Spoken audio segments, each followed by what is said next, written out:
오늘 하나님의 말씀은 로마서 12장 3절에서 5절 말씀입니다. 함께 읽겠습니다.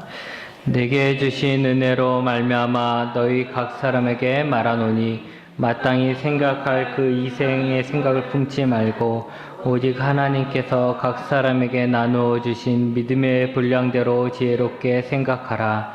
우리가 한 몸에 많은 지체를 가졌으나 모든 지체가 같은 기능을 가진 것이 아니니 이와 같이 우리 많은 사람이 그리스도 안에서 한 몸이 되어 서로 지체가 되었느니라. 아멘. 오늘 하나님의 은혜가 여러분에게 함께 하시길 바랍니다. 예수님을 믿는다 라는 말을 다른 말로 표현한다면 아마 가장 많이 사용하는 것이 교회 다닌다 라는 말일 것입니다. 우리가 학교 다닌다 라고 말을 하면 우리가 학생이라고 생각하는 것처럼 교회 다닌다 라고 말하면 교인이다, 예수님을 믿는 자다 라고 생각하게 됩니다. 그만큼 교회와 예수 그리스도를 믿는 것과는 밀접한 관계가 있습니다. 더 정확히 말하자면 교회에 다닌다는 말보다는 교회에 속해 있다라는 말이 더 맞는 말일 것입니다. 여러분은 교회에 속해 있습니까? 어떤 사람들은 하나님은 믿지만 교회는 다니기 싫다라고 말을 합니다. 실제로 우리 주변에 전도하려고 교회 안 다니는 사람들에게 물어보면 그들은 하나님을 믿는다. 그런데 교회는 나가기 싫다, 안 나간다 라고 말하는 사람들이 있습니다. 예수님의 사랑에 대해서 잘 알고 또 예전에 교회 다녔던 사람들 중에서도 교회 안 다니는 사람들이 있습니다. 혼자 그냥 성경책을 읽거나 혼자 예배를 드린다라고 하는 사람들도 있어요. 아마도 지금도 아파트마다 몇 명씩 있을지 모르는데 그냥 혼자 집에서 예배 드리는 사람이 있어요. 그러니까 그렇게 가정교회를 만든 사람이 아니고 그냥 일반 교회 다니기 싫어서 또 자기는 예수님을 믿으니까 그냥 집에서 그냥 나 혼자 예배 드리겠다, 이런 사람들이 있다라는 거죠. 교회는 싫다라는 거예요. 그래서 왜 교회에 안 다닌가 물어보면 예전에는 무슨 대답이 많았냐면 교회에서 상처받은 일이 있기 때문에 내가 교회 다녔는데 교회 다니다가 누구 때문에 내가 교회 상처받았어. 그래서 나는 교회는 안 다녀. 하나님은 좋지만 교회는 싫어. 그래서 난 교회 안 다녀. 이런 사람들이 많았죠. 근데 이제는 물어보면 교회 다니는 게 귀찮아서 교회를 안 다니는 사람들이 있어요. 목사의 말을 듣는 것도 싫은 거예요. 목사가 이래라 저래라 하는 거 그거 듣기 싫은 거죠. 또 교회에서 봉사하라고 그러잖아요. 뭐 어디 하면 뭐 어디 소속되어서 뭐 교회 봉사하라는데 봉사하는 것도 싫은 거예요. 또 교회 안에 뭐 내 마음에 드는 사람만 있습니까? 마음에 안 드는 사람들도 있잖아요. 근데 마음에 안 드는 사람들하고 뭐 사랑합니다라고 얘기하고 뭐 같이 이야기하고 뭐 집사님하고 이렇게 교제한다는 게 싫다는 거예요. 그런 게 다 귀찮다는 거예요. 물론 또 교회 가면 헌금도 해야 되잖아요. 그러니까 이런 짐스러운 게 다 싫은 거예요. 나는 그냥 자유롭게 믿고 싶은데 교회 다니면 그런 것들로 다 구속된다는 거죠, 내가. 그래서 하나님을 믿기는 하지만 교회는 안 다닌다라고 말을 하는 사람들이 있어요. 그럼 오늘 생각해 볼 것은 하나님을 믿는 사람이, 더 정확하게 말하면 예수 그리스도로 구원받은 자들이 교회를 다니지 않아도 될까요? 그냥 구원받고 혼자 자유롭게 예수님을 믿으면 안 될까요?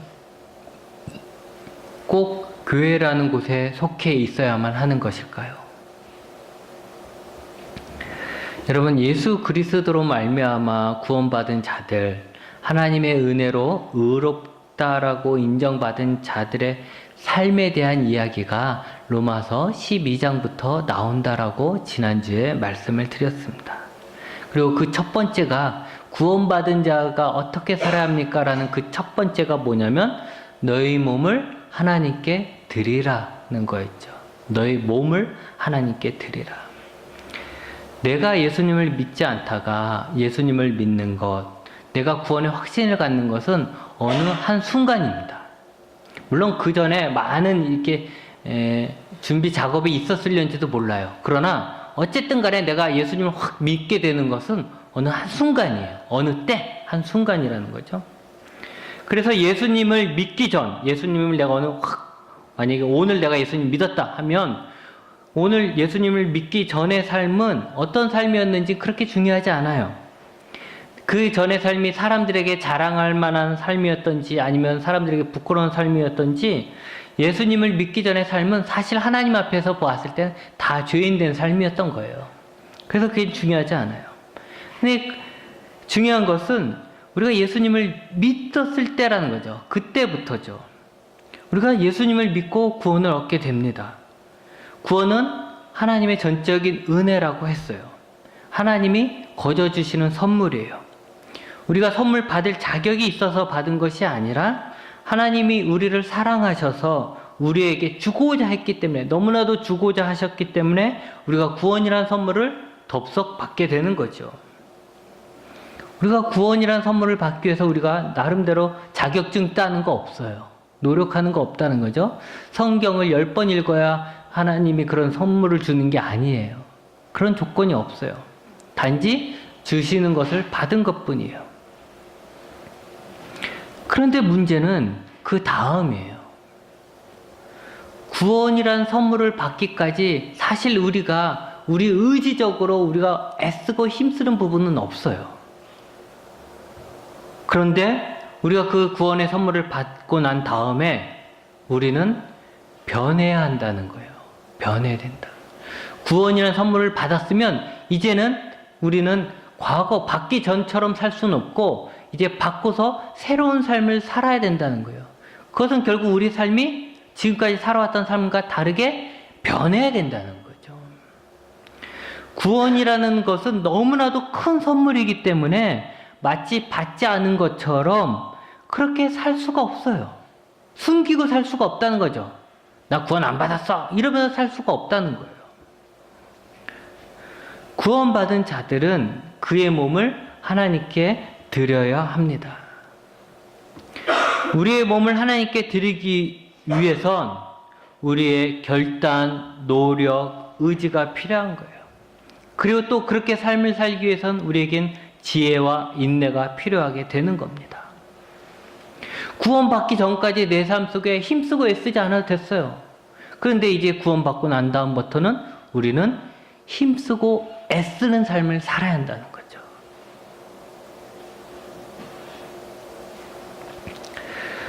우리가 하나님께 우리의 몸을 드린다는 것은 이제 우리가 세상에 속한 자로 사는 게 아니라 교회에 속한 자가 된다라는 것입니다.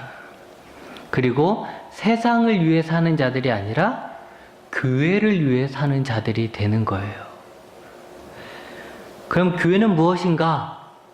교회는 그리스도의 몸이죠. 즉 교회에 속했다는 것은 뭐냐면 내가 예수님에게 속했다라는 거예요. 지금까지 구원의 선물을 받기 전까지는 나는 세상에 속한 자로 살았어요. 그러나 내가 구원의 선물을 받고 난 이상 나는 더 이상 세상에 속한 사람을 살 수 없고 나는 이제부터 예수님에게 속한 자다. 예수님께 속한 자로 살겠다는 거예요. 그 예수님께 속한 자로 산다는 게 곧 교회에 속한 자로 살겠다는 거죠. 오늘 말씀에는 그리스도 안에서 한 몸이 되어 서로 지체가 된다라고 했습니다. 이 말은 우리가 예수 그리스도로 말미암아 구원을 얻게 되면 우리는 세상에 속한 자가 아니라 그리스도에게 속한 자가 되는 것이고, 그렇게 우리는 세상과 구별되는 것이고 예수님을 따르는 공동체의 일원이 되어서 서로 그 공동체를 세워가는 일을 감당한다라는 뜻이에요. 우리가 교회에 속하는 것은 당연한 것입니다. 구원받았다, 하나님의 백성이 되었다라는 것이 바로 그 의미이기 때문이죠. 또한 구원받은 자가 교회에 속하지 않는다면 그 믿음이 변질되거나 사라지게 됩니다. 이스라엘 백성은 이집트의 노예였습니다. 그들은 노예로 태어나고 노예로 살다가 노예로 죽었어요. 그러던 중 하나님께서는 모세를 통해 노예들을 탈출시키셨고 그들을 시내산에 모았어요. 여러분, 이집트에서 탈출해서 시내산에 모여있는 그 수많은 사람들은 누구입니까? 그들이 하나님의 백성이에요? 아니에요. 그들은 탈출한 노예, 그 이상도 그 이하도 아니에요. 그들이 누구냐 하면 저들은 이집트에서 탈출한 노예일 뿐이에요.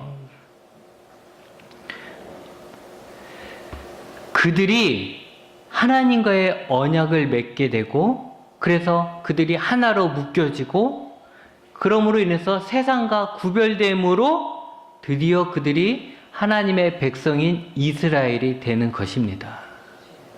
만약 그들이 하나님의 언약을 맺지 않았다면, 그래서 세상과 구별시키지 않았다면 그들은 그냥 탈출한 노예가, 이집트에서 탈출한 노예들이 광야에서 살아서 그냥 끝나는 그런 역사밖에 안 되는 거예요.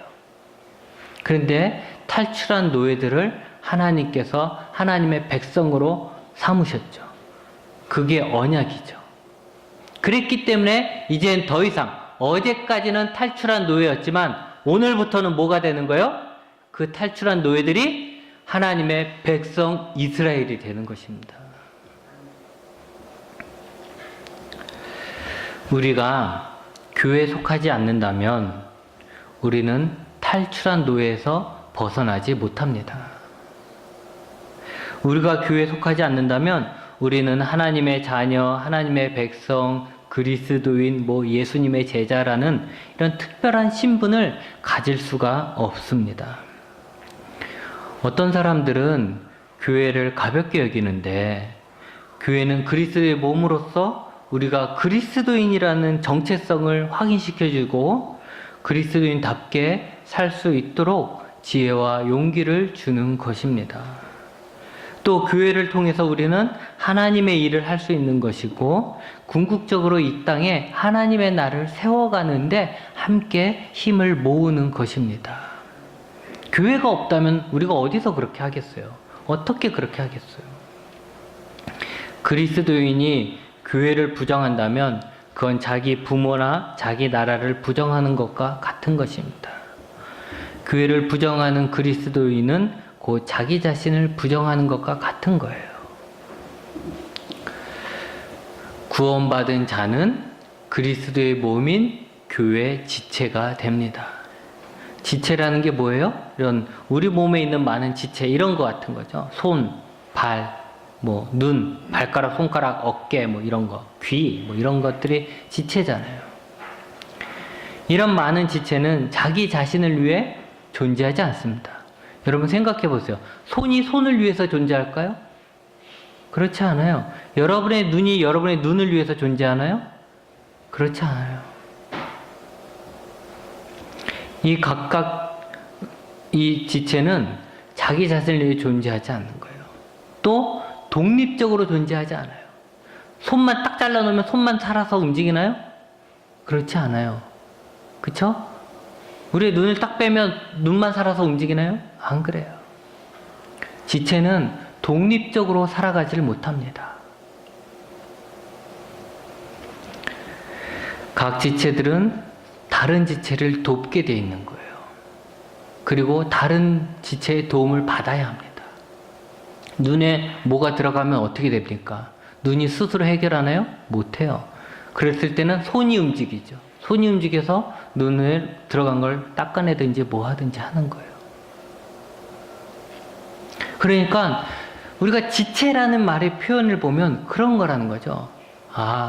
지체는 어디에 혼자 존재할 수 없고 또 자기 일을 위해서 존재하는 게 아니다라는 거예요.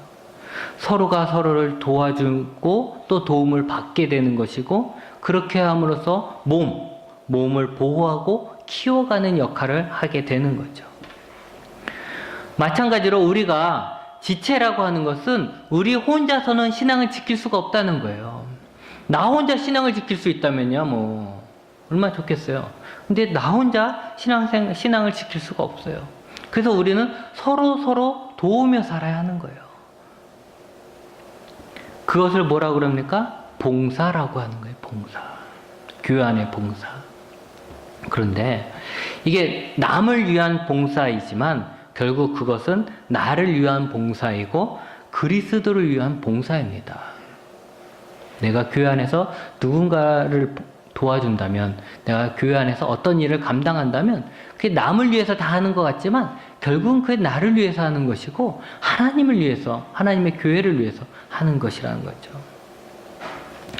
봉사를 하기 싫어서 교회에 안 다닌다는 사람들은 결국 자신이 다른 사람에게 받아야 될 도움을 받지 않겠다라고 하는 거와 똑같은 거예요.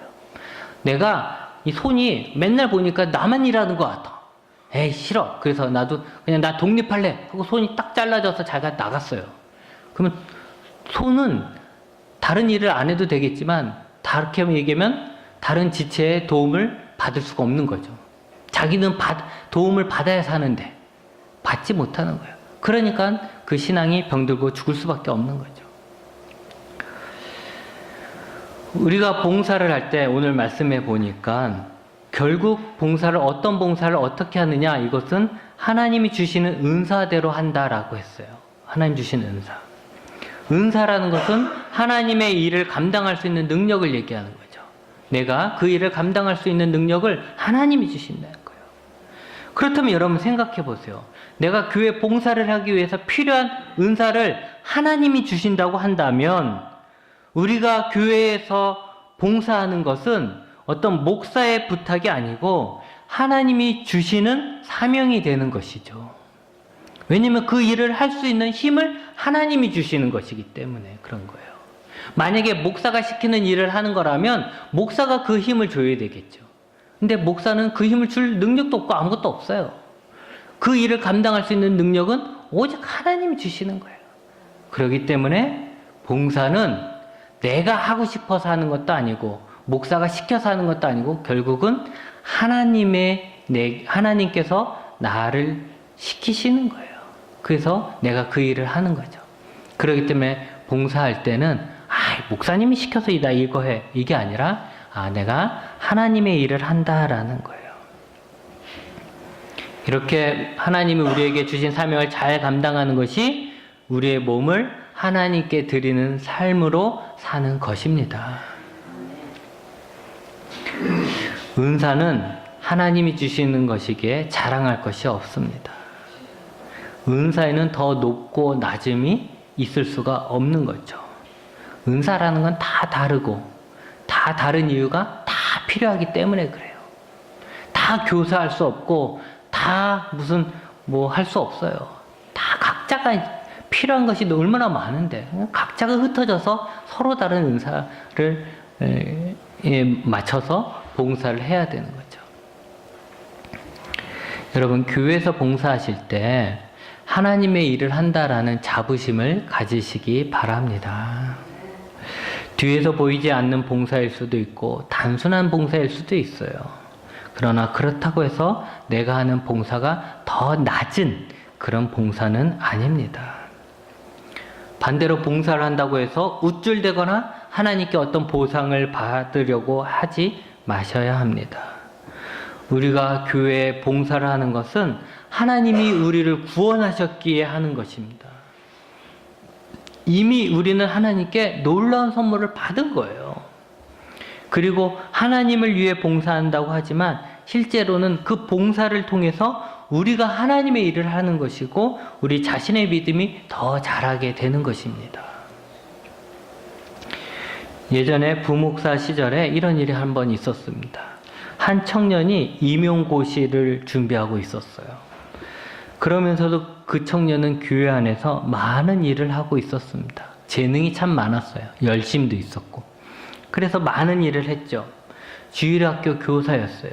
그렇기 때문에 주일날은 아침 일찍 왔어야 돼요. 다른 사람보다 일찍 왔어야 되죠. 또 성가대원이었어요. 그래서 예배 끝나고 나면 성가대 연습도 해야 되고 또 찬양단이었어요. 찬양도 잘해서 찬양도 해야 하고 근데 찬양이면 그냥 하는 게 아니라 연습도 해야 되잖아요. 그렇게 연습돼야 되고.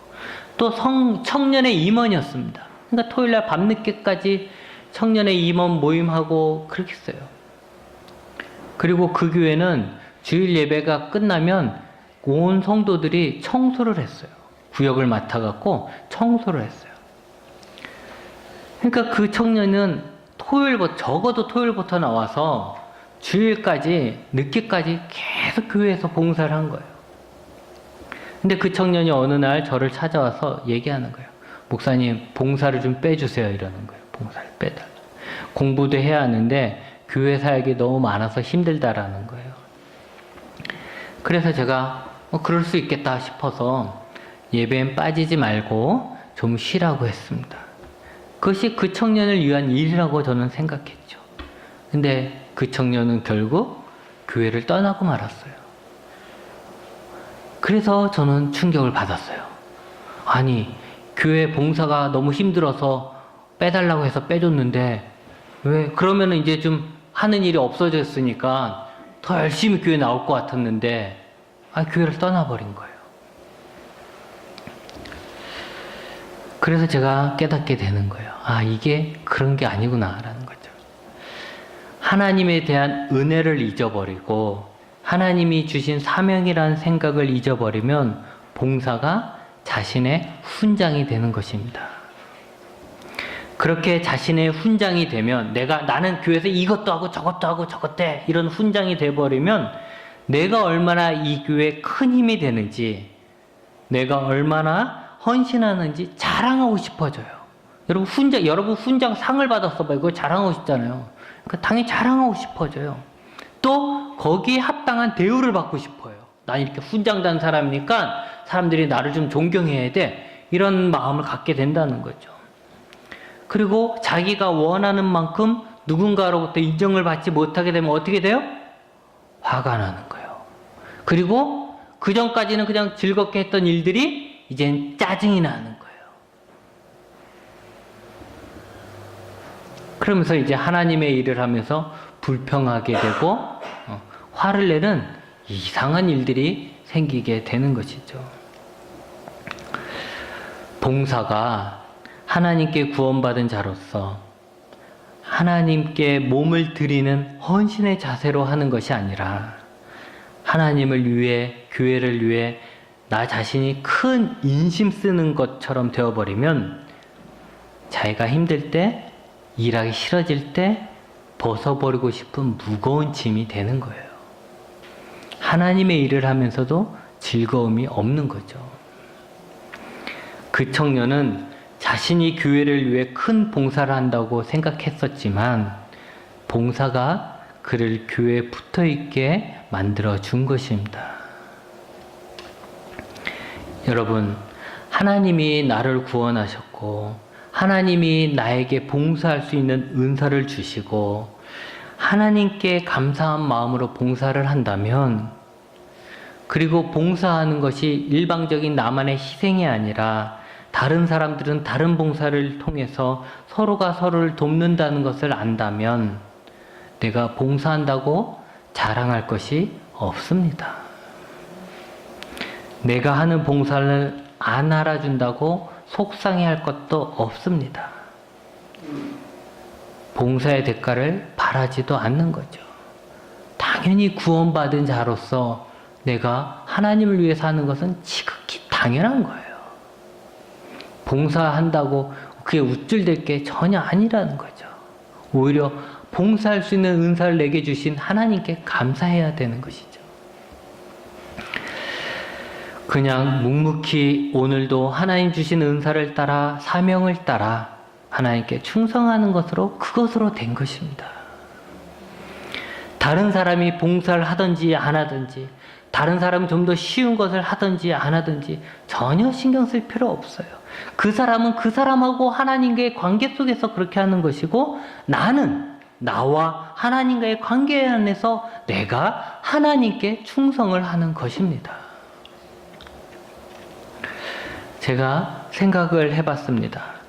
하나님이 왜 나를 목사로 부르셨을까? 다른 것은 잘 모르지만 혹시 이 한 가지 때문만은 아닐까라는 싶은 것이 하나 있습니다. 저는 학교에서 공부를 하면서도 늘 교회가 걱정이 되었어요. 교회 생각을 참 많이 했습니다. 저는 그만큼 교회가 좋았어요. 교회가 좋았어요. 지금 우리 교회보다도 더 작은 교회였음에도 불구하고 그렇게 교회가 좋았어요. 교회가 작아서 내 힘에 붙일 만큼 많은 봉사를 했습니다. 토요일부터 주일까지 저도 아까 얘기한 그 청년처럼 그렇게 많은 봉사를 했어요. 또 각종 예배도 시간 될 때마다 다 예배 드리고 그렇게 봉사를 했지만 그래도 다 즐거웠어요. 집에서는 청소 한 번 안 하지만 교회에서 청소하는 것도 즐거웠어요. 때로는 내가 정말 자신이 없어 하는 일이 있잖아요. 그런데 그것도 시키는 거예요. 그러면 자신이 없으니까 하기 싫어요. 그런데도 그때도 하나님이 하라고 하면 해야지 뭐 이런 생각이 진짜 있었어요. 그래서 그런 마음으로 했어요. 난 정말 못해 하기 싫어 했는데도 하나님이 시키면 해야지라는 마음으로 그것도 다 해버렸다는 거죠. 근데 저는 남들도 다 그런지 알았어요. 교회 다니면 다 그렇게 하는 건지 알았어요. 근데 지금 보니까 다 그런 것이 아니었던 거죠. 남들은 적당히 했는데 그러면 나만 많이 봉사를 해서 속상했을까요? 오히려 그 당시에 그렇게 즐겁게 봉사할 수 있었던 것이 더 감사합니다. 더 감사한 일이에요.